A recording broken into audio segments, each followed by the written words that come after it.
This channel does not promote any violent, harmful, or illegal activities. All content provided by this channel is meant for an educational purpose only.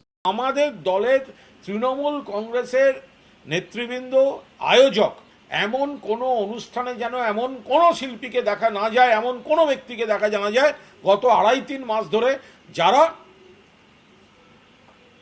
অবাঞ্ছিত অতিরিক্ত কুৎসা করে ব্যক্তিগত স্বার্থে মানুষকে প্ররোচিত করেছেন, বিভ্রান্ত করেছেন। যদি এই নিয়ে কোনো কনফিউশন থাকেন, শীর্ষ নেতৃত্বের সঙ্গে কথা বলে নিন। তৃণমূল কর্মীদের আবেগে আঘাত লাগছে।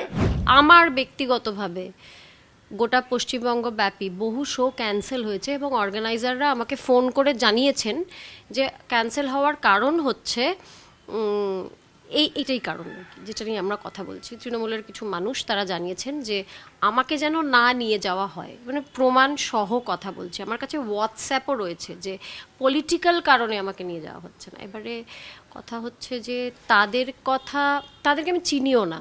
তারা তাদের ব্যক্তিগত কেমন মানুষ তারা সেই হিসেবে বলে থাকতে পারেন, কাজে তাদের কথা আমি ধরে এটা নিয়ে কোনো বক্তব্য মন্তব্য এখনও করি। কিন্তু এখন যেহেতু একজন আমাদের সকলের পরিচিত মানুষ এই কথাটি বলেছেন এবং তিনি যেটা বলছেন সেটাই যদি কারণ হয়, মুখ্যমন্ত্রীর পদত্যাগ নিয়ে যারা কথা বলেছে বা পার্টিগত কোনো অভাব্য, তাহলে লগ্নাজিতার শো কেন ক্যান্সেল করা হলো? এটা আমার প্রথম প্রশ্ন। কারণ হচ্ছে যে লগ্না একবারও মুখ্যমন্ত্রীর পদত্যাগ চাইনি।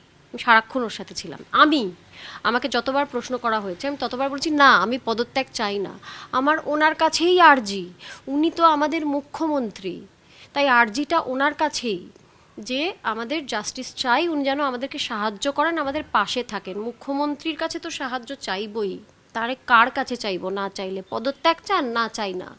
তাহলে আমার শো কেন ক্যান্সেল করা হলো? এটা গেল প্রথম কথা। দ্বিতীয় কথা হচ্ছে এটা যারা করেওছেন, অনেকে এরকম কথা বলেছেন সরাসরি, তাদেরও যদি কাজ বা শিল্পের তাদের যে শৈল্পিক দিকটা সেটার ওপর কোনো প্রভাব হয়ে থাকে, তাহলে আমার মনে হয় এর থেকে বড় নিকৃষ্টতম আচরণ এবং এর থেকে বড় অবনতি কোনো শহর বা পশ্চিমবঙ্গের হতে পারে না, যেখানে শিল্পীর শৈল্পিক দিকটাকে ব্যক্তিগত স্বার্থের সঙ্গে গুলিয়ে ফেলা হচ্ছে। মঞ্চকে আমার, আপনার, ওদের, তাদের, আমাদের বলে ভাগ করে নেওয়া হচ্ছে। কোনো মঞ্চ যেখানে কোনো শৈল্পিক প্রদর্শনী হবে সেটা কারোর ব্যক্তিগত হতে পারে না। কেন? কারণ ওই মঞ্চের উপস্থাপনা দেখতে যারা আসেন দর্শকবৃন্দ, এত মানুষ, তারা প্রত্যেকে পলিটিক্যালি কীভাবে ইনক্লাইন্ড আমরা জানি তো। তারা কেউ উই ওয়ান্ট জাস্টিস বলেননি, আমরা জানি তো। এবার উই ওয়ান্ট জাস্টিস কথাটাকেই ইকুয়াল টু দল বা মুখ্যমন্ত্রীর বিরুদ্ধে কথা বলা হচ্ছে, এটা জোর করে কেউ বলে দিচ্ছেন আর কি। যেরকম আপনি যে মানুষের কথা আমাকে বলছেন, যিনি বলেছেন, তাকে না আমি আমার ক্যারিয়ারের শুরু থেকে চিনি। আমি না এমন মানুষ হিসেবে তাকে আমি ভাবতেই পারি না।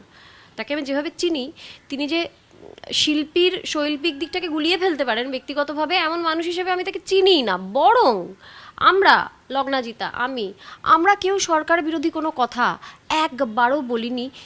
তাকে বরং একটা সময় খুবই অশ্রাব্য ভাষায় সরকার বিরোধী কথা বলতে আমরা শুনেছি বা আমরা দেখেছি একটা সময়। এখন বলেন না, সেটা আলাদা কথা। আমরা কোনো সময়ই বলিনি।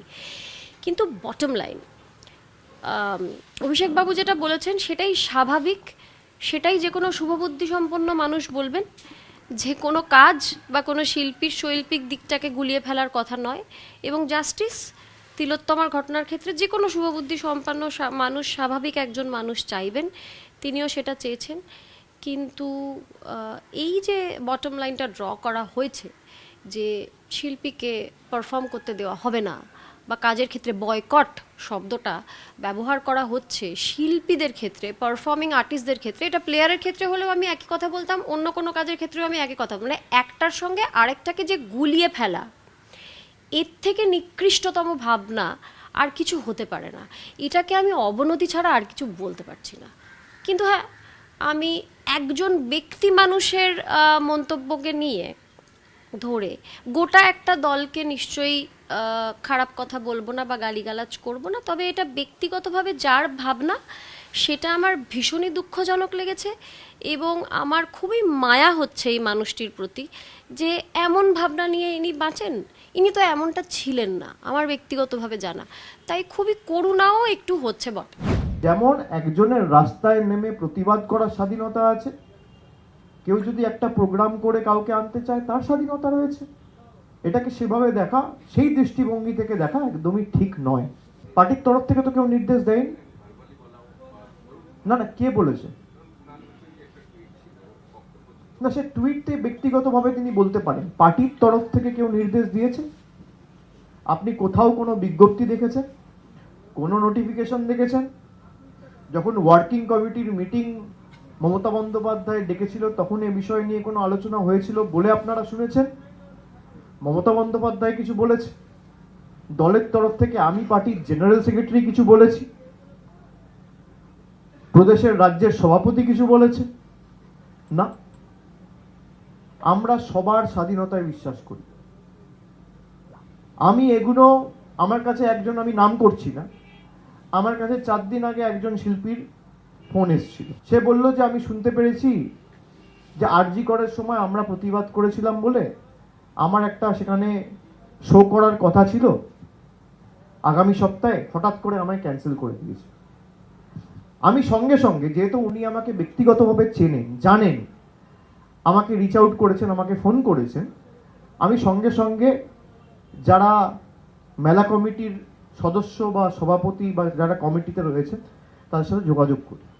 তারা বলে যে এমন কোনো বিষয়ই নয়, এবং যিনি ফোন করেছিলেন তিনি প্রোগ্রামটা করছেন।